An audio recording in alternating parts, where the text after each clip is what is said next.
श्री शिवाय नमस्तुभ्यम। हर हर महादेव प्रिय भक्तों, 24 अगस्त सावन के आखिरी सोमवार के दिन कुत्ते को एक चीज़ चुपचाप खिला देना, 1 महीने में करोड़पति बन जाओगे।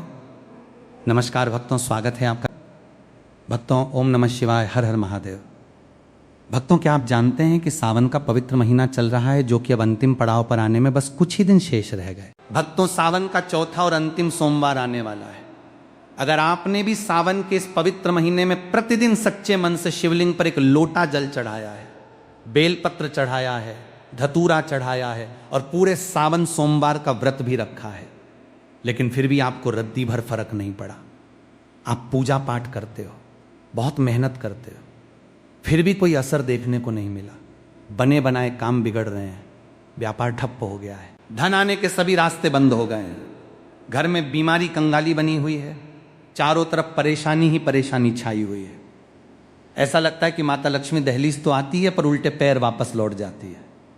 यह सब वास्तु दोष के कारण होता है, लेकिन घबराने की जरूरत नहीं है, क्योंकि भक्तों आज का ये वीडियो आपके लिए ही है, इसलिए अभी रुक जाइए, निराश होने की जरूरत नहीं है, क्योंकि मैं आपको 24 अगस्त को पड़ने वाले सावन के आखिरी सोमवार के दिन कुत्ते से जुड़ा एक ऐसा गुप्त उपाय बताऊंगा, एक ऐसी गुप्त चीज के बारे में बताऊंगा। अगर उसे सावन के इस पवित्र महीने में 24 अगस्त को पड़ने वाले सावन के आखिरी सोमवार के दिन एक बेहद गुप्त और शक्तिशाली चीज किसी कुत्ते को चुपचाप खिला देंगे, तो आपको करोड़पति, धनवान और समृद्ध बनने से स्वयं विधाता भी नहीं रोक सकते। जी हाँ भक्तों, ये कोई साधारण बात नहीं है। ये सनातन धर्म के गुण, ज्योतिष शास्त्र और प्राचीन तंत्र विधानों पर आधारित एक परम कल्प वृक्ष जैसा महा उपाय है।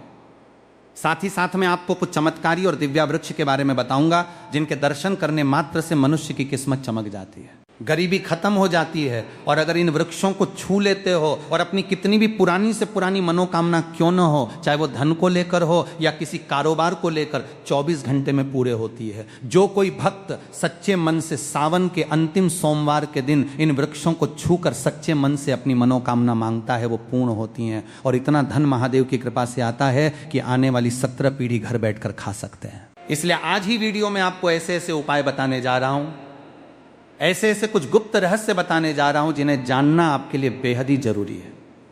इसलिए वीडियो के अंत तक जरूर बने रहे। अगर आपने आज मेरे द्वारा बताया हुआ उपाय 24 अगस्त सावन के आखिरी और अंतिम सोमवार के दिन कर लिया, तो आपको करोड़पति, धनवान बनने से विधाता भी नहीं रोक सकता, मैं सौगंध खाता हूं। अगर आप धनवान न बने तो मुझे बताना दोस्तों, ऐसी इस पूरे ब्रह्मांड में कोई नकारात्मक शक्ति या कोई दरिद्रता नहीं बनी जो आपको धनवान बनने से रोक सके।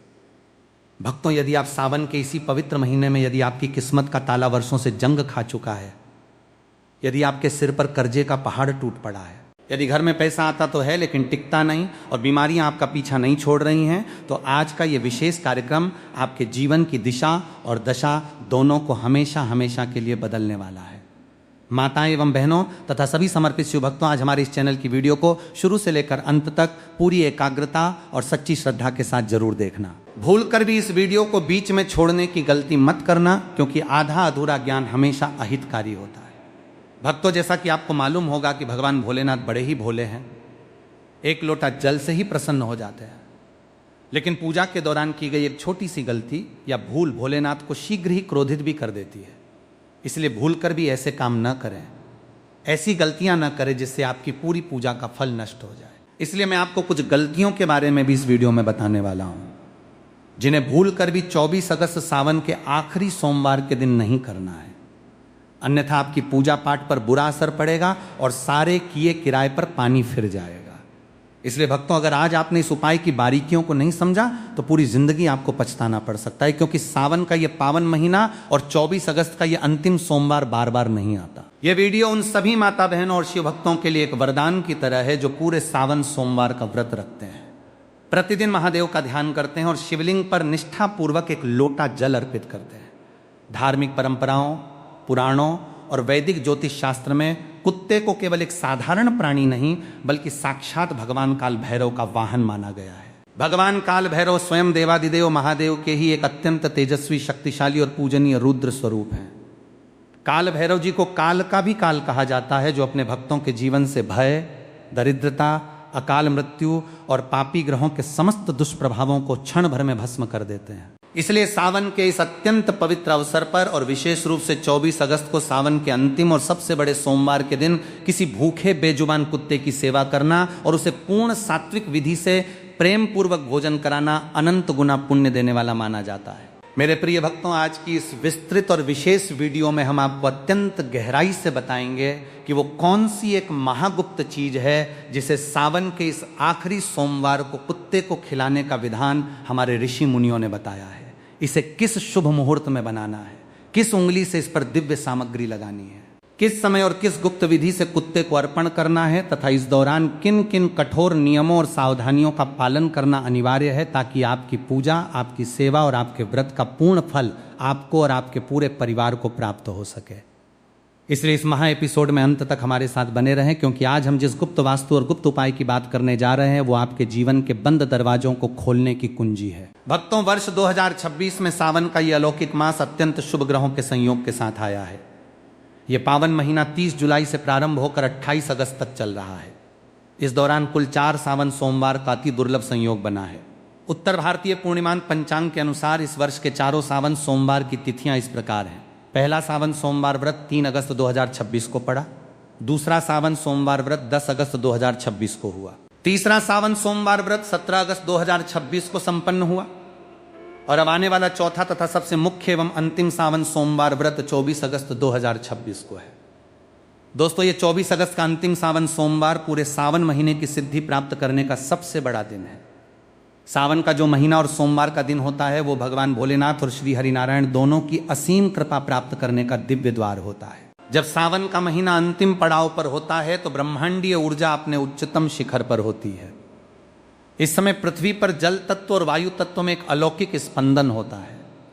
यह पावन समय व्यक्ति के जीवन में दुर्भाग्य को सौभाग्य में बदलने, व्यापार में अटके हुए पैसे को वापस पाने, सफलता, अपार समृद्धि और हर अधूरी मनोकामना को पूर्ण करने का सुगम मार्ग प्रशस्त करता है। सावन के इन पवित्र दिनों में भगवान शिव जी के साथ साथ भगवान श्री विष्णु जी और लक्ष्मी नारायण की भी संयुक्त रूप से विशेष पूजा अर्चना की जाती है। हो सकता है कि आप पूरे साल भर मंदिर न जा पाते हो या पूरे साल भर श्री विष्णु और महादेव जी की उतनी विधिवत पूजा आराधना न कर पाते हो, लेकिन यदि आप चाहते हैं कि पूरे साल भर की भक्ति और पूजा पाठ का संपूर्ण फल आपको केवल एक ही दिन में मिल जाए तो वह चमत्कारिक अवसर है। 24 अगस्त सावन का आखिरी सोमवार, ये पूरा ही समय त्रिमूर्ति और आद्य शक्ति को समर्पित होता है। इसीलिए भक्तों, ऐसे अलौकिक और दुर्लभ मौके को अपने हाथ से कभी मत जाने देना।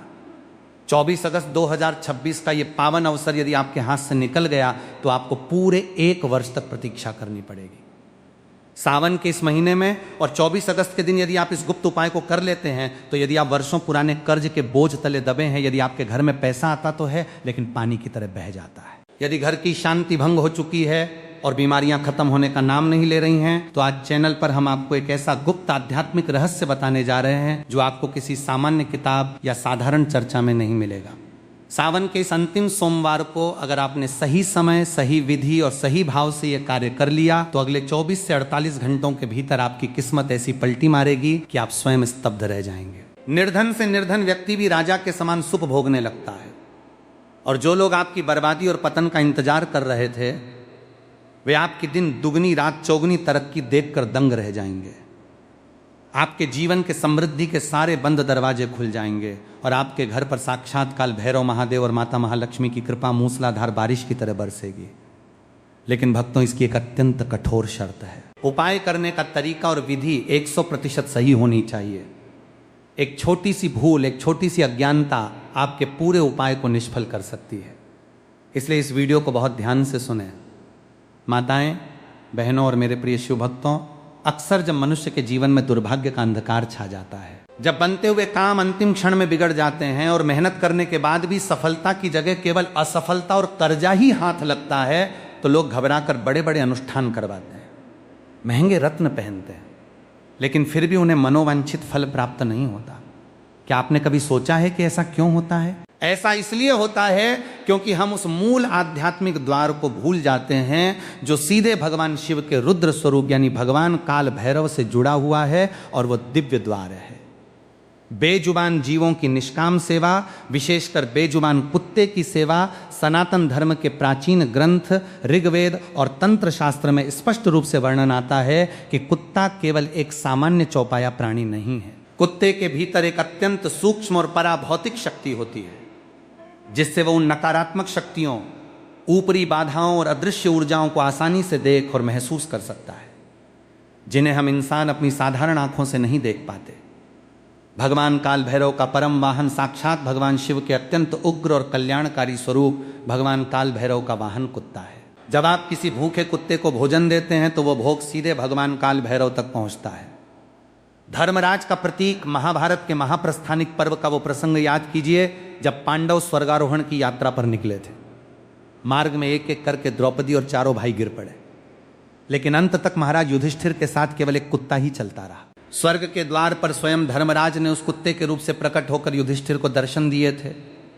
केतु, शनि और राहु का अचूक उपाय। वैदिक ज्योतिष शास्त्र में केतु ग्रह को अचानक धन लाभ, गुप्त सिद्धियों, मोक्ष और जीवन की बुलंदियों का कारक माना गया है। केतु का भौतिक और सजीव प्रतीक कुत्ता है। जब आपकी कुंडली में केतु या शनिदेव प्रतिकूल स्थिति में होते हैं तो इंसान डिप्रेशन, मानसिक तनाव, व्यापारिक घाटे और अचानक आने वाली विपत्तियों से घिर जाता है। सावन के महीने में कुत्ते को भोजन कराने से केतु का अशुभ प्रभाव तत्काल शांत हो जाता है। भक्तों, अब हम जानेंगे कि सावन के अंतिम सोमवार 24 अगस्त का महाविज्ञान हल्दी, तेल और गुड़ की सात्विक शक्ति जागृत अवस्था में होती है। तो इस दिन कुछ विशेष उपाय करना बेहद ही जरूरी है। इससे आपके घर से नकारात्मक ऊर्जा हमेशा के लिए बाहर हो जाएगी और धन आने के सभी रास्ते खोलने चले जाएंगे, या यूं कहें कि धनवान करोड़पति बनने से कोई नहीं रोक सकता।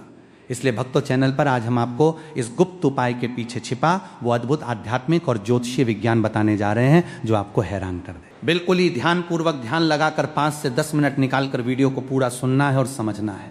प्रिय भक्तों, 24 अगस्त को सावन के आखिरी सोमवार के दिन जब आप अपने हाथों से एक विशेष सात्विक रोटी बनाकर बेजुबान कुत्ते को खिलाते हैं तो आपकी कुंडली के 4 सबसे बड़े और शक्तिशाली ग्रह गुरु शनि, सूर्य और केतु एक साथ शांत होकर शुभ फल देने लगते हैं। अब आप सोच रहे होंगे कि किस प्रकार से भोग लगाना है, रोटी किस प्रकार से चलानी है, क्या क्या सामग्री होनी चाहिए। तो आपके इन्हीं सवालों का जवाब मैं अब आपको देने जा रहा हूं। किस विधि से आपको रोटी खिलाना है, कौन सी सामग्री आपको उपयोग में लेना है, तो चलिए जान लेते हैं। सबसे पहले बिना नमक के आटे में 1 चुटकी हल्दी डाल लेना है। आटे में मिलाई जाने वाली 1 चुटकी हल्दी देवगुरु बृहस्पति गुरु ग्रह का प्रतीक है। गुरु ग्रह जीवन में धन, वैभव, ज्ञान, संतान, गला साफ करने की, आवाज, सुख और भाग्य के स्वामी हैं। ध्यान रहे, कुत्ते के लिए बनने वाली इस दिव्य रोटी में नमक का प्रयोग भूल कर भी ना करें। नमक डालने से कुत्ते के स्वास्थ्य पर भी प्रतिकूल प्रभाव पड़ता है और ज्योतिषीय दृष्टि से गुरु का प्रभाव भी समाप्त हो जाता है। दूसरा क्या करना है कि जो तर्जनी उंगली से सरसों का तेल लगाना। रोटी सिक जाने के बाद अपने दाहिने हाथ की तर्जनी उंगली, इंडेक्स फिंगर, जो कि हाथ में गुरु पर्वत के ठीक नीचे होती है, उससे रोटी के ऊपर थोड़ा सा शुद्ध सरसों का तेल लगाया जाता है। सरसों का तेल कर्म फलदाता शनिदेव का प्रतीक है। जब गुरु पर्वत की उंगली से शनिदेव का द्रव्य तेल लगाया जाता है तो शनि की ढैया, 7.5 और क्रूर दृष्टि का प्रभाव तत्काल समाप्त हो जाता है। उसके बाद आपको रोटी के ऊपर शुद्ध गुड़ का टुकड़ा रखना है। गुण नवग्रहों के राजा सूर्यदेव का प्रतीक माना जाता है। सूर्यदेव आत्मा, मानस, सम्मान, पद प्रतिष्ठा, नौकरी और अच्छे स्वास्थ्य के कारक हैं। जब गुड़ का मीठा टुकड़ा उस रोटी पर रखा जाता है तो सूर्य और गुरु की सकारात्मक ऊर्जा उस भोग में समाहित हो जाती है। उसके बाद आपको केतु कुत्ते को भोग अर्पण करना है। जब हल्दी, गुरु, सरसों का तेल, शनि और गुड़ सूर्य से सुसज्जित ये दिव्य रोटी केतु के प्रतीक यानी कुत्ते के पेट में जाती है तो ब्रह्मांड में एक अत्यंत शक्तिशाली अलौकिक ऊर्जा चक्र का निर्माण होता है। ज्योतिष शास्त्र में इसे गणेश योग और राजयोग का नाम दिया गया है। ये योग दरिद्र से दरिद्र व्यक्ति के जीवन से भी गरीबी का नामो निशान मिटाने की क्षमता रखता है। चलिए वक्त अब सबसे महत्वपूर्ण बात पर चर्चा करते हैं। 24 अगस्त सावन का आखिरी सोमवार के दिन कुछ विशेष उपाय करने की जरूरत होती है, तो उसकी मैं आपको बिल्कुल ही सरल और संपन्न करने की सटीक और प्रामाणिक विधि बताने जा रहा हूं। लेकिन अगर अभी तक आपने चैनल को सब्सक्राइब नहीं किया है तो जरूर ही कर लें, ताकि आने वाली जितनी भी नई वीडियो के नोटिफिकेशन सबसे पहले आपको प्राप्त हो। साथ ही साथ चैनल पर नए हैं तो इस चैनल से जुड़े जाना, क्योंकि इस पर वो समस्त जानकारी आपको बताई जाती है जो प्रत्येक व्यक्ति के लिए उपयोगी होती है। अगर जानकारी आपको जरा सी भी पसंद आए तो वीडियो को लाइक करें और अपने आरुषी पड़ोसी रिश्तेदारों को शेयर करें, ताकि और लोगों का भी भला हो सके। तो चलिए जान लेते हैं भक्तों, किसी भी धार्मिक उपाय का पूर्ण फल तभी प्राप्त होता है जब उसे पूरी विधि, सही समय और पवित्र मनस्थिति के साथ किया जाए। 24 अगस्त सावन के अंतिम सोमवार के दिन आपको इस विधि का पालन अक्षरश करना है। प्रातःकाल उठने का नियम 24 अगस्त की सुबह सूर्योदय से पूर्व ब्रह्म मुहूर्त में उठे, अपने हाथों की हथेलियों के दर्शन करें और धरती माता को प्रणाम करें। पवित्र स्नान व वस्त्र शौच आदि से निवृत्त होकर स्नान करें। स्नान के जल में एक चुटकी हल्दी या थोड़ा सा गंगा जल अवश्य मिलाएं। स्नान के पश्चात स्वच्छ पीले, लाल या सफ़ेद रंग के सात्विक वस्त्र धारण करें। इस दिन काले या नीले रंग के कपड़े पहनकर ये उपाय कदापि ना करें। रसोई घर की शुद्धता, अपने घर के रसोई घर को अच्छी तरह साफ करें। ये रोटी आपको स्वयं अपने हाथों से बनानी है। घर के किसी नौकर या अन्य व्यक्ति से यह कार्य न करवाएं। आटा गूंथना और रोटी सेकना। ताजे गेहूं के आटे में एक चुटकी हल्दी मिलाएं और शुद्ध जल से आटा गूंथ लें। तवे पर एक सुंदर सात्विक रोटी सेकें। ध्यान रहे, रात का बचा हुआ बासी आटा या बासी रोटी इस सिद्ध उपाय में पूरी तरह वर्जित है। सामग्री लगाना। रोटी सिक जाने पर उसे एक स्वच्छ थाली में रखें। अपने दाहिने हाथ की तर्जनी उंगली से उस पर थोड़ा सा सरसों का तेल लगाएं और उसके ऊपर गुड़ का एक छोटा सा टुकड़ा रख दें। 24 अगस्त सावन के अंतिम सोमवार की सुबह हल्दी, सरसों के तेल और गुड़ से युक्त दिव्य रोटी किस प्रकार तैयार करनी है। अब सबसे महत्वपूर्ण बात आती है, उस दिव्य रोटी को किस स्थान पर, किस समय और किस अलौकिक मंत्र का जाप करते हुए बेजुबान कुत्ते को समर्पित करना है। अक्सर लोग उपाय तो कर लेते हैं, लेकिन देने का तरीका गलत होने के कारण उन्हें उसका पूर्ण लाभ नहीं मिल पाता। इसलिए इस विधि को बहुत ध्यान से समझें। समय का सही चयन 24 अगस्त की सुबह सूर्योदय के पश्चात से लेकर प्रातः 9 बजे के बीच इस उपाय को संपन्न करना सबसे उत्तम माना जाता है। यदि प्रातःकाल संभव न हो तो सावन के अंतिम सोमवार की संध्या समय प्रदोष काल में भी ये उपाय किया जा सकता है। सिद्ध मंत्र का गुप्त जाप, जब कुत्ता वो रोटी खाने लगे तो आप उससे थोड़ी दूरी पर खड़े हो जाएं। अपने दोनों हाथ जोड़ें और मन ही मन अत्यंत श्रद्धा के साथ इस अलौकिक मंत्र का निरंतर जाप करते रहें। कुत्ते का चयन, रोटी लेकर घर से बाहर निकलें। प्रयास करें कि आपको कोई अनाथ या गली का आवारा कुत्ता, स्ट्रे डॉग मिल जाए।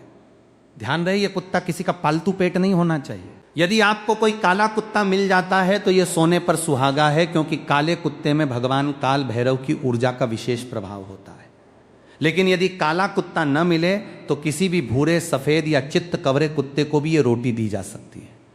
जब तक कुत्ता उस रोटी का अंतिम टुकड़ा न खा ले तब तक आपको मन ही मन इस मंत्र का जाप करते रहना है। यह मंत्र भगवान काल भैरव की असीम अनुकंपा को जागृत करता है और आपकी कुंडली के समस्त पापी ग्रहों के दुष्प्रभाव को तत्काल भस्म कर देता है। घर लौटने का नियम, जब कुत्ता पूरी रोटी खा ले तो मन ही मन भगवान काल भैरव और महादेव को प्रणाम करें। इसके बाद आपको पीछे मुड़कर बिल्कुल नहीं देखना है। सीधे अपने घर आएं और घर में प्रवेश करने से पहले अपने हाथ और पांव स्वच्छ जल से धो लें। उपाय करते समय ध्यान रखने योग्य कठोर सावधानियां, भक्तों, धार्मिक सिद्धियों और वास्तु उपायों में नियमों का पालन करना अत्यंत आवश्यक होता है। सावन के अंतिम सोमवार 24 अगस्त को ये उपाय करते समय इन मुख्य बातों का विशेष ध्यान रखें। मौन धारण करना, मौन व्रत। घर से रोटी लेकर निकलने से लेकर कुत्ते को रोटी खिलाकर वापस घर लौटने तक किसी भी व्यक्ति से बातचीत न करें। रास्ते में कोई मिले तो केवल इशारे से काम चलाएं, लेकिन मुख से शब्द न निकालें। बासी सामग्री का निषेध। रोटी बनाने के लिए आटा बिल्कुल ताजा गूंथना है। रात के बचे हुए आटे या बासी रोटी का प्रयोग इस सिद्ध उपाय में पूरी तरह वर्जित है। यदि कुत्ता रोटी ना खाए तो क्या करें? यदि कुत्ता रोटी सूंघ कर छोड़ दे या ना खाए तो निराश ना हो। इसका अर्थ है कि आपके कर्मों का प्रारब्ध थोड़ा भारी है। उस रोटी को उठाकर किसी गाय को खिला दें या किसी बहते जल में प्रवाहित कर दें और अगले दिन पुनः प्रयास करें। 3.3 सावन मास के 4 दिव्य देव वृक्ष मात्र स्पर्श से दरिद्रता का नाश। दोस्तों, सावन का यह पावन महीना केवल उपायों का ही नहीं बल्कि प्रकृति की दिव्य शक्तियों से जुड़ने का भी महाअवसर है। सावन के महीने में और विशेष रूप से 24 अगस्त के अंतिम सोमवार को यदि आप इन 4 पवित्र देव वृक्षों के दर्शन करते हैं और उन्हें स्पर्श करके प्रणाम करते हैं तो साक्षात ब्रह्मा, विष्णु और महेश तीनों देवों की कृपा आपके घर में धन धान्य के भंडार भर देती है। श्री बेलपत्र का वृक्ष बेलवाटरी स्कंद पुराण के अनुसार बेल के वृक्ष में माता पार्वती, माता लक्ष्मी और स्वयं भगवान शिव का वास होता है। सावन के अंतिम सोमवार को बेल वृक्ष की जड़ में थोड़ा सा जल अर्पित करें। उसकी छाया में खड़े होकर ट नमः शिवाय का जाप करें और वृक्ष को स्पर्श करके अपनी मनोकामना कहें। इससे वर्षों पुरानी दरिद्रता का नाश होता है। वट वृक्ष बरगद का पेड़, वट वृक्ष दीर्घायु, स्थिरता और वंश वृद्धि का प्रतीक है। सावन सोमवार के दिन बरगद के वृक्ष को दोनों हाथों से स्पर्श करके प्रणाम करने से व्यापार में आ रही रुकावटें दूर होती हैं और अकाल मृत्यु का भय समाप्त होता है। नीम का वृक्ष, नीम के वृक्ष में साक्षात मां दुर्गा और आरोग्य शक्ति का वास माना गया है। सावन के दिनों में नीम के वृक्ष को स्पर्श करने से शरीर के समस्त रोग, बीमारियां और घर की नकारात्मक ऊर्जा समाप्त हो जाती है। आम का वृक्ष, आम का पेड़ शुभता और मांगलिक कार्यों का प्रतीक है। सावन सोमवार को आम के वृक्ष को जल चढ़ाकर स्पर्श करने से घर में सुख, समृद्धि और मांगलिक कार्यों के योग बनते हैं। विशेष संदेश एवं समापन। माताएं, बहनों और मेरे प्रिय शिव भक्तों, 24 अगस्त सावन का आखिरी सोमवार आपके जीवन में एक नया सूर्योदय लेकर आने वाला है। सच्चे मन, निष्ठा और श्रद्धा के साथ किया गया ये छोटा सा बेजुबान जीव की सेवा का उपाय आपकी 7 पीढ़ियों के दरिद्र दोष को समाप्त कर सकता है। याद रखिए, किसी बेजुबान जीव को प्रेम से भोजन कराना केवल एक कर्म कांड नहीं बल्कि साक्षात ईश्वर की सेवा है। जब वो बेजुबान जीव तृप्त होकर अपनी आत्मा से दुआ देता है तो वो दुआ सीधे महादेव के दरबार में स्वीकार होती है। तो चलेगा। तो अब जानते हैं कुछ विशेष गलतियों के बारे में। कुछ भूल अगर जाने अनजाने में हो जाती हैं तो उसे कैसे बचाना है इस प्रकार की गलती। वैसे तो करना ही नहीं चाहिए, अगर फिर भी हो जाती हैं तो उसके क्या उपाय हैं। सावन का आखिरी सोमवार केवल सावन के महीने का अंतिम सोमवार नहीं माना जाता बल्कि भगवान शिव की आराधना के लिए इसे विशेष श्रद्धा और संकल्प का दिन माना जाता है। इसलिए इस दिन की गई पूजा में छोटी सी असावधानी भी भक्तों के मन में चिंता पैदा कर देती है।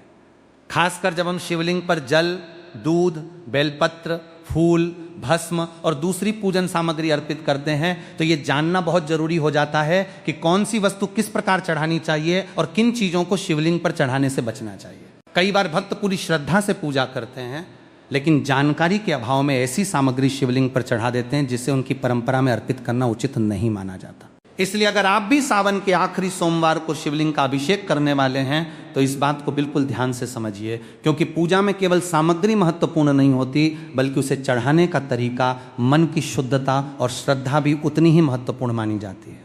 सबसे पहले बात करते हैं उन चीज़ों की जिन्हें शिवलिंग पर चढ़ाते समय विशेष सावधानी रखनी चाहिए। भगवान शिव की पूजा में बेलपत्र का विशेष महत्व माना गया है, लेकिन बेलपत्र टूटा हुआ, गंदा या बहुत अधिक सूखा हुआ न हो, इसका ध्यान रखना चाहिए। इसी तरह शिवलिंग पर केतकी का फूल चढ़ाने से कई धार्मिक परंपराओं में मना किया गया है। इसके पीछे शिव पुराण से जुड़ी एक प्रसिद्ध कथा भी बताई जाती है। वहीं तुलसी दल को भी सामान्य शिव पूजा में शिवलिंग पर चढ़ाने से बचने की परंपरा है। कई लोग बिना जानकारी के हल्दी, सिंदूर या कुमकुम भी शिवलिंग पर लगा देते हैं, जबकि शिव पूजा की अलग अलग परंपराओं में इनका प्रयोग अलग तरीके से किया जाता है। इसलिए केवल यह सोचकर कि हर शुभ वस्तु भगवान को चढ़ाई जा सकती है, कोई भी सामग्री शिवलिंग पर नहीं चढ़ानी चाहिए। श्रद्धा के साथ साथ सही विधि की जानकारी होना भी जरूरी है। एक और गलती जो भक्तों से अक्सर हो जाती है वो है अभिषेक के दौरान जरूरत से ज्यादा सामग्री का इस्तेमाल करना। भगवान शिव को प्रसन्न करने के लिए बहुत सारी चीजें चढ़ाना जरूरी नहीं माना जाता। स्वच्छ जल से श्रद्धापूर्वक जला अभिषेक, बेलपत्र और उपयुक्त पुष्प अर्पित करके भी पूजा की जा सकती है। अगर दूध या पंचामृत से अभिषेक कर रहे हैं तो स्वच्छता और उचित मात्रा का ध्यान रखें।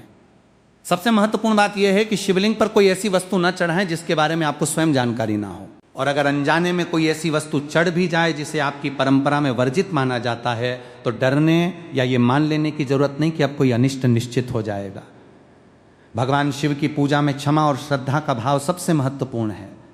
आप शांत मन से स्वच्छ जल अर्पित करें, हाथ जोड़कर भगवान शिव से क्षमा प्रार्थना करें और आगे से सही विधि से पूजा करने का संकल्प लें। इसलिए सावन के आखिरी सोमवार को पूजा करते समय एक बात हमेशा याद रखिए, भगवान शिव को दिखावे से ज्यादा भावप्रिय माना जाता है।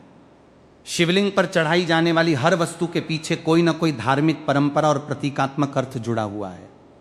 इसलिए दूसरों को देखकर कोई भी चीज चढ़ाने के बजाय अपनी परंपरा और पूजा विधि के अनुसार सामग्री अर्पित करें। इस दिन जल्दबाजी ना करें, पूजा की जगह स्वच्छ रखें, शिवलिंग का अनादर ना हो इसका ध्यान रखें, और सबसे बढ़कर अपने मन में श्रद्धा रखें, क्योंकि पूजा का वास्तविक उद्देश्य भगवान को किसी सामग्री से प्रभावित करना नहीं बल्कि अपने मन को शिव के चरणों में समर्पित करना है। अगर सावन के आखिरी सोमवार को आप ये भावना लेकर शिवलिंग पर जल चढ़ाते हैं कि हे महादेव, जाने अनजाने में मुझसे जो भी भूल हुई हो मुझे क्षमा करे और मुझे सही मार्ग पर चलने की शक्ति दें, तो यही सच्ची भक्ति का भाव है। सावन के आखिरी सोमवार के दिन अगर आपने व्रत रखा है तो भोजन को लेकर विशेष संयम रखना चाहिए। व्रत में अपनी परंपरा और स्वास्थ्य के अनुसार फल, दूध, दही, मखाना, साबूदाना, सिंघाड़े या कुट्टू के आटे से बने व्यंजन, सेंधा नमक और पर्याप्त मात्रा में पानी लिया जा सकता है। हार्दिक स्वागत है माताएं बहनों। जैसा कि आप सभी जानती हैं कि सावन का ये पवित्र महीना अब अपने अंतिम पड़ाव पर है। 24 अगस्त को सावन का अंतिम और सबसे खास सोमवार है। ये केवल सावन का आखिरी सोमवार नहीं है, बल्कि भगवान भोलेनाथ और माता पार्वती का सबसे विशेष आशीर्वाद पाने का अंतिम महाअवसर भी है। यदि आपने पूरे सावन में कोई विशेष पूजा नहीं की या किसी कारणवश सावन सोमवार का व्रत छूट गया तो घबराइए मत। शास्त्रों में बताया गया है कि सावन के अंतिम सोमवार को किया गया एक छोटा सा उपाय पूरे सावन महीने की पूजा का फल दे सकता है। आज की इस वीडियो में हम जानेंगे कि 24 अगस्त को शादीशुदा महिलाओं को हरी चूड़ियों का कौन सा अचूक उपाय करना चाहिए, जिससे पति की लंबी उम्र, अच्छा स्वास्थ्य, घर में सुख समृद्धि और अखंड सौभाग्य का आशीर्वाद मिले। जैसा कि आप सभी माताएं बहनें जानती हैं, सावन के प्रारंभ दिन से ही हरी चूड़ी धारण करने की परंपरा मानी जाती है। किसी ने अपने पति के हाथों से हरी चूड़ी पहनी तो किसी ने इसे अपने पति या परिवार की ओर से प्रेम और सौभाग्य के प्रतीक के रूप में ग्रहण किया। हिंदू मान्यताओं में हरी चूड़ियों को सुहाग, समृद्धि और सुख शांति से जोड़कर देखा जाता है। लेकिन अब सावन के आखिरी सोमवार 24 अगस्त के दिन इसी हरी चूड़ी से जुड़ा एक विशेष उपाय हम आपको बताने जा रहे हैं। मान्यता है कि इस उपाय को श्रद्धा और विश्वास के साथ करने से जीवन में रुके हुए कार्यों को गति मिल सकती है और मनोकामना पूर्ति की राह आसान हो सकती है। चाहे आपकी चिंता धन की कमी को लेकर हो, कारोबार में बार बार आ रही रुकावटों को लेकर हो, घर में सुख शांति की कमी हो या लंबे समय से कोई इच्छा अधूरी पड़ी हो, इस उपाय को पूरी श्रद्धा के साथ भगवान शिव और माता पार्वती का स्मरण करते हुए जरूर करें। तो सभी माता बहनों से मेरा निवेदन है कि आज की वीडियो आपके लिए ही बनाई गई है, तो सावन की इस वीडियो को पूरा देख लेना। अगर आज आपने इस वीडियो को छोड़ दिया तो मानो अपने साक्षात भगवान से और माता पार्वती के आशीर्वाद को छोड़कर जा रहे हैं।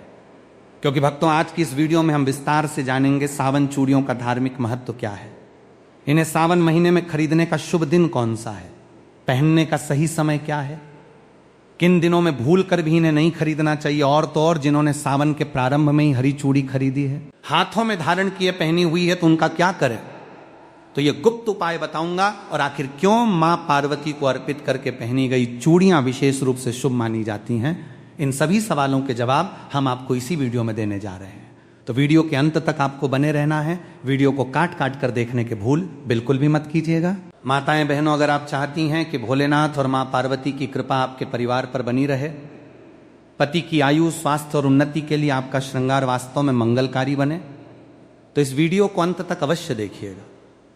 बीच में वीडियो छोड़ने की गलती बिल्कुल मत कीजिएगा, क्योंकि अंत में मैं एक ऐसा छोटा सा उपाय भी बताऊंगा जिसे बहुत कम महिलाएं जानती हैं, जिसे जानना हर माताएं बहनों के लिए जरूरी है। खासकर सुहागन महिलाएं जो सावन सोमवार का व्रत रखती हैं, प्रतिदिन पूजा पाठ करती हैं। अगर आप भगवान भोलेनाथ और मां पार्वती में श्रद्धा रखते हैं, विशेष रूप से आज हम बात करेंगे सावन के महीने में पहनी जाने वाली हरी चूड़ियों के उस आध्यात्मिक और वैज्ञानिक रहस्य के बारे में, जिसका सीधा संबंध माता पार्वती के अखंड सौभाग्य से और भगवान शिव की प्रसन्नता से जुड़ा हुआ है। अक्सर महिलाएं बाजार जाती हैं, हरे रंग की खूबसूरत कांच की या मेटल की चूड़ियां खरीदती हैं, उन्हें पहन लेती हैं और सोचती हैं कि उनका श्रृंगार पूरा हो गया। लेकिन क्या कभी आपने ये जानने का प्रयास किया कि आखिर क्यों मां पार्वती को हरी चूड़ियां इतनी प्रिय हैं? क्यों शास्त्रों में सावन के अंतिम सोमवार को हरी चूड़ियों का दान करने और उन्हें सिद्ध करके धारण करने की परंपरा बनाई गई है? और आखिर वो कौन सी ऐसी एक छोटी सी भूल है जो 90% महिलाएं चूड़ी पहनते समय कर बैठती हैं, जिसके कारण उनकी पूजा का शुभ फल उन्हें प्राप्त नहीं होता, बल्कि घर में अनचाहा तनाव और आर्थिक तंगी आने लगती है? इन्हीं सवालों का जवाब मैं आपको उसे वीडियो में दूंगा, और कुछ तो उपाय के बारे में बताऊंगा। जिन महिलाओं ने हरी चूड़ी पहनी है तो वो 24 अगस्त के दिन उसे उपाय को कर लेंगे तो उसका बेड़ा पार हो गया। मानो तो वीडियो को अभी लाइक कर दीजिए, कमेंट में पूरे विश्वास के साथ लिखिए ओम नमः शिवाय, और यदि आप चैनल पर नए हैं तो चैनल को जरूर ही सब्सक्राइब करके बेल आइकन अवश्य दबा दीजिए, ताकि सावन व्रत पूजा और सनातन धर्म से जुड़ी ऐसी महत्वपूर्ण जानकारियां सबसे पहले आपको मिलती रहे। चलिए बिना समय गंवाए शुरू करते हैं। मेरी प्यारी माताएं बहनों, आज मैं आप सबसे एक छोटी सी बात पूछना चाहता हूं। जैसे ही सावन का महीना प्रारंभ हुआ तो क्या आपके मन में भी एक अलग ही आनंद नहीं जागता? क्या ऐसा नहीं लगता कि फिर से भगवान भोलेनाथ के मंदिरों में घंटियों की ध्वनि गूंजेगी, शिवलिंग पर जल चढ़ेगा, घर घर में ओम नमः शिवाय का जाप होगा, और हर सुहागिन अपने पति के सुख, सौभाग्य और लंबी आयु की कामना करते हुए मां पार्वती का आशीर्वाद मांगेगी। यदि आपके मन में भी ऐसा भाव आता है तो समझ लीजिए कि केवल एक परंपरा नहीं बल्कि आपकी श्रद्धा की सबसे सुंदर अभिव्यक्ति है। लेकिन बहनों, श्रद्धा जितनी पवित्र होती है उतना ही आवश्यक होता है। सही ज्ञान, कई बार हम पूरी निष्ठा से पूजा करते हैं, पूरे मन से व्रत रखते हैं, 16 श्रृंगार भी करते हैं, फिर भी मन में कहीं ना कहीं ये प्रश्न रह जाता है कि आखिर वो शांति, वो कृपा और वो आनंद क्यों महसूस नहीं हो रहा। माताएं, बहनों, जैसा कि आपको मालूम होगा कि हिंदू धर्म में जिस महिला की शादी हो जाती है तो वो 16 श्रृंगार धारण करती है। जिस प्रकार 16 श्रृंगार महिला की सुंदरता में 4 चांद लगा देता, इस प्रकार सावन में की गई एक छोटी सी गलती या पति द्वारा लाई गई एक गलत चीज पहन ली जाती है, जिसे भगवान शिव क्रोधित अवस्था में लौटते हैं तो इसका असर पूरे परिवार पर देखने को मिलता है और सभी इच्छाएं अधूरी रह जाती हैं जिसकी हमने कामना की थी। ऐसा क्यों होता है? क्या भगवान हमारी पूजा स्वीकार नहीं करते? नहीं, भगवान तो अपने भक्त का प्रेम देखते हैं। उनके लिए सोना चांदी, बड़े बड़े चढ़ावे या महंगे आभूषण नहीं, बल्कि भक्त का निर्मल मन सबसे बड़ा उपहार होता है। लेकिन हमारे आरसी मुनियों ने एक बात और समझाई है। उन्होंने कहा कि जब श्रद्धा और सही विधि दोनों साथ चलती हैं तब पूजा का पुण्य और भी अधिक फलदायी माना जाता है। यही कारण है कि आज हम एक ऐसी छोटी सी बात पर चर्चा करेंगे जिसे बहुत सी महिलाएं अनदेखा कर देती हैं।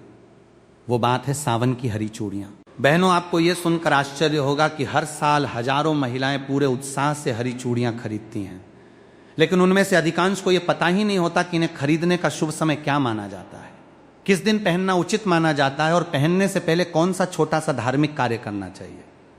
और अगर जिन महिलाओं ने खरीद ली है और हाथों में पहने हुए हैं तो उन चूड़ियों का क्या करें? अगर चूड़ी टूट जाती है तो उसका क्या करें?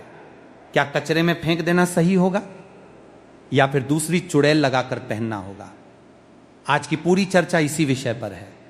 इसलिए मैं आपसे निवेदन करता हूं कि इस वीडियो को बीच में छोड़कर मत जाइए, क्योंकि आज की इस वीडियो में आपको हरी चूड़ी से जुड़ा हुआ सावन के अंतिम सोमवार के दिन एक ऐसा गुप्त और रहस्य उपाय बताने जा रहा हूं जिसे जानकर आपकी रूह तक आप जाएगी। कितनी भी पुरानी मनोकामना क्यों ना हो, वो 24 घंटे में पूरी होगी। पूरे सावन सोमवार का फल मात्र 24 घंटे में प्राप्त होगा और गरीबी तो खत्म होगी ही, साथ में धन आने के इतने रास्ते खोलेंगे कि आने वाली 17 पीढ़ी घर बैठकर खाएंगे। इसलिए वीडियो को पूरा देखें। क्या पता आज आपको ऐसी बात पता चले जो आपने पहले कभी विस्तार से न सुनी हो। यदि आपके हृदय में भोलेनाथ और मां पार्वती के प्रति श्रद्धा है तो वीडियो को अभी एक लाइक अवश्य कर दीजिए। कमेंट बॉक्स में पूरे विश्वास के साथ लिखिए ओम नमः शिवाय। और यदि आप सनातन धर्म, व्रत, पूजा, त्योहार और धार्मिक परंपराओं से जुड़ी ऐसी ही उपयोगी जानकारियां नियमित प्राप्त करना चाहते हैं तो हमारे चैनल को जरूर ही सब्सक्राइब करके बेल आइकन भी दबा दीजिए ताकि आने वाली कोई भी महत्वपूर्ण वीडियो आपसे छूट ना जाए। बहनों, क्या आपने कभी इस बात पर ध्यान दिया? आज का यह वीडियो विशेष रूप से उन महिलाओं के लिए तैयार किया गया है जो अपने पति की लंबी आयु चाहती हैं, जो चाहती हैं कि उनके घर में कभी अन्न और धन की कमी न हो और जिनके दाम्पत्य जीवन में छोटी छोटी बातों को लेकर क्लेश या तनाव बना रहता है। तो आइए बिना किसी विलंब के अपने मन को शांत करके भगवान भोलेनाथ और मां पार्वती के चरणों में ध्यान लगाते हुए आज की इस पावन चर्चा की शुरुआत करते हैं। यदि आपके हृदय में अपने आराध्य शिव पार्वती के प्रति जरा सी भी श्रद्धा है तो अभी के अभी वीडियो को एक लाइक अवश्य कर दीजिए। चैनल को सब्सक्राइब करके बेल आइकन दबा दीजिए और कमेंट बॉक्स में पूरे विश्वास और भक्ति के साथ 3 बार लिखिए हर हर महादेव, जय मां पार्वती, जय नमः शिवाय। मेरी प्यारी बहनों, आइए सबसे पहले यह समझते हैं कि सावन का अंतिम सोमवार यानी 24 अगस्त का दिन इतना विशेष और फलदायी क्यों माना गया। शास्त्रों में शिव और शक्ति के मिलन की गाथा अत्यंत दिव्य रूप से वर्णित है। जब माता पार्वती ने भगवान शिव को अपने पति के रूप में प्राप्त करने के लिए हजारों वर्षों तक कठोर तपस्या की थी, तब उन्होंने अन्न, जल और पत्ते तक का त्याग कर दिया था। प्रचंड गर्मी, भीषण सर्दी और मूसलाधार बारिश में भी मां पार्वती निष्काम भाव से केवल त नमः शिवाय का जाप करती रहीं। जब सावन का महीना अपने अंतिम चरण में पहुंचा तब भगवान भोलेनाथ माता पार्वती की इस निश्चल भक्ति और अटूट धैर्य को देखकर अत्यंत प्रसन्न हुए और उन्होंने मां पार्वती को दर्शन देकर उन्हें अपनी अर्धांगिनी के रूप में स्वीकार करने का वरदान दिया। यही कारण है कि सावन का अंतिम सोमवार शिव और पार्वती के अनंत प्रेम, विश्वास और सिद्धि का दिन माना जाता है। पौराणिक मान्यताओं के अनुसार सावन के अंतिम सोमवार को ब्रह्मांड की संपूर्ण सकारात्मक ऊर्जाएं, नवग्रहों की शुभ दृष्टियां और देवी देवताओं का आशीर्वाद पृथ्वी लोक पर केंद्रित होता है। इस दिन यदि कोई सुहागन महिला निश्चल मन से शुद्ध भावना के साथ केवल एक लोटा जल और अपनी श्रद्धा का श्रृंगार माता पार्वती को अर्पित करती है तो मां पार्वती उसके सौभाग्य की रेखाओं को बदल देती है। शास्त्रों में कहा गया है कि सावन का अंतिम सोमवार पूर्णाहुति का दिन होता है। जिस प्रकार किसी बड़े महायज्ञ में अंतिम आहुति दिए बिना यज्ञ पूरा नहीं माना जाता, ठीक उसी प्रकार पूरे सावन महीने में की गई पूजा, रखे गए व्रत और किए गए दाना आदि का संपूर्ण फल तब तक प्राप्त नहीं होता जब तक आप सावन के अंतिम सोमवार को विधि विधान से पूजन और श्रृंगार का नियम पूरा नहीं कर लेती। बहनों, 24 अगस्त का यह दिन इसलिए भी बेहद खास है क्योंकि इस दिन सावन की शिवरात्रि के बाद का संचित पुण्य और सोमवती योग का दिव्य प्रभाव समाहित रहता है। इस दिन शिव धामों में कैलाश पर्वत पर और पृथ्वी के समस्त शिवलिंगों में शिव पार्वती की शक्ति अपने पूर्ण रूप में जागृत रहती है। जो महिलाएं इस दिन सुबह उठकर अपने घर की सफाई करती हैं, स्नान करके लाल या हरे वस्त्र धारण करती हैं और भगवान शिव व माता पार्वती का ध्यान करती हैं, उनके घर से दरिद्रता, ग्रह क्लेश और बीमारियां हमेशा के लिए बाहर निकल जाती हैं। लेकिन यहां एक बात समझना अत्यंत आवश्यक है। भगवान शिव कभी सोने चांदी के गहनों से, महंगे चढ़ावों से या आडंबर से प्रसन्न नहीं होते। महादेव तो भाव के भूखे हैं। वे तो केवल एक बेलपत्र, थोड़ा सा गंगा जल और आपके निर्मल मन के भाव से ही तृप्त हो जाते हैं। और जब बात माता पार्वती की आती है तो मां पार्वती को सबसे अधिक प्रिय है। सुहागिन स्त्री का सच्चा भाव और उसका मांगलिक श्रृंगार, जब एक नारी अपने पति के मंगल की कामना करते हुए, अपने घर की खुशहाली की प्रार्थना करते हुए अपने हाथों में हरी चूड़ियां धारण करती है तो वो केवल एक गहना नहीं पहन रही होती, बल्कि वो माता पार्वती के सामने अपने सतीत्व और अपनी अटूट श्रद्धा की प्रतिज्ञा ले रही होती है। माताओं बहनों, अब एक बहुत ही सुंदर और विचारणीय प्रश्न पर आते हैं। आपने अक्सर देखा होगा कि सावन आते ही हर महिला हरे रंग की साड़ी, हरी मेहंदी और हरी चूड़ियों की ओर आकर्षित होती है। क्या आपने कभी सोचा है कि हमारे पूर्वजों ने केवल सावन में ही हरे रंग को इतना महत्व क्यों दिया? क्यों वैशाख, कार्तिक या माघ के महीनों में हरी चूड़ियों का इतना विशेष विधान नहीं है जितना कि सावन में है? इसके पीछे बहुत ही गहरा आध्यात्मिक और वैज्ञानिक कारण छिपा हुआ है जिसे आज हर सनातन नारी को जानना चाहिए। सबसे पहले बात करते हैं प्रकृति के नियम की। सावन के महीने में जब मूसलाधार वर्षा होती है तो तपती हुई सूखी और बंजर धरती ठंडी हो जाती है। चारों ओर पेड़ पौधों पर नई पत्तियां आती हैं। जंगलों और खेतों में हरियाली की चादर बिछ जाती है। प्रकृति अपने सबसे सुंदर और जीवंत रूप में मुस्कुराने लगती है। सनातन धर्म में प्रकृति को ही साक्षात आदि शक्ति मां पार्वती का रूप माना गया है। जब प्रकृति हरी भरी होती है तो उसका सीधा अर्थ यह है कि जगत जननी मां जगदम्बा अत्यंत प्रसन्न मुद्रा में है। इसीलिए जब सुहागिन महिलाएं प्रकृति के इस रूप के साथ एकाकार होकर स्वयं भी हरे रंग का श्रृंगार धारण करती हैं तो वे अप्रत्यक्ष रूप से प्रकृति और प्रकृति की स्वामिनी मां पार्वती का धन्यवाद व्यक्त कर रही होती हैं। अब इसका आध्यात्मिक अर्थ समझिए। ज्योतिष शास्त्र और सामुद्रिक शास्त्र के अनुसार हरा रंग बुध ग्रह का प्रतीक माना गया है। बुध ग्रह हमारे जीवन में बुद्धि, वाणी, व्यापार, घर का वातावरण, पति पत्नी के बीच आपसी तालमेल और मानसिक शांति का कारक होता है। जब कोई महिला सावन के महीने में हरे रंग वस्त्र और कांच की हरी चूड़ियां पहनती हैं तो उसके शरीर के आसपास एक अत्यंत सकारात्मक ऑरा आभा मंडल निर्मित होता है। कांच की चूड़ियों की खनक से जो ध्वनि तरंगे उत्पन्न होती हैं वे घर के वातावरण से नकारात्मक ऊर्जा, भूत प्रेत बाधा और तनाव को दूर भगाती है। वैज्ञानिक दृष्टिकोण से भी जब कांच की हरी चूड़ियां महिला की कलाई की नाड़ियों से रगड़ खाती हैं तो उससे शरीर का रक्त संचार संतुलित रहता है और महिलाओं में होने वाले मानसिक तनाव व हार्मोनल असंतुलन में कमी आती है। लेकिन अफसोस की बात यह है कि आजकल हमारी कई बहनें इसे केवल एक फैशन या रील्स बनाने का साधन मान बैठी हैं। वे बाजार जाती हैं, ट्रेंडिंग डिजाइन की चूड़ियां लाती हैं, फोटो खींचती हैं और पहन लेती हैं। वे इसके पीछे छिपे भाव और संकल्प को भूल जाती हैं।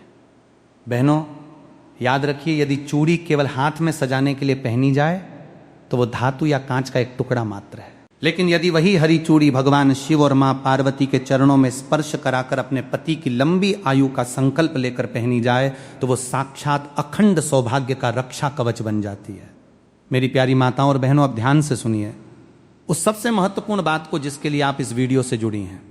24 अगस्त यानी सावन के अंतिम सोमवार के दिन हरी चूड़ियां किस समय खरीदनी चाहिए, उन्हें धारण करने की सही धार्मिक विधि क्या है और किस प्रकार आप इसे एक छोटे से कार्य से शिव पार्वती का अखंड आशीर्वाद प्राप्त कर सकती हैं।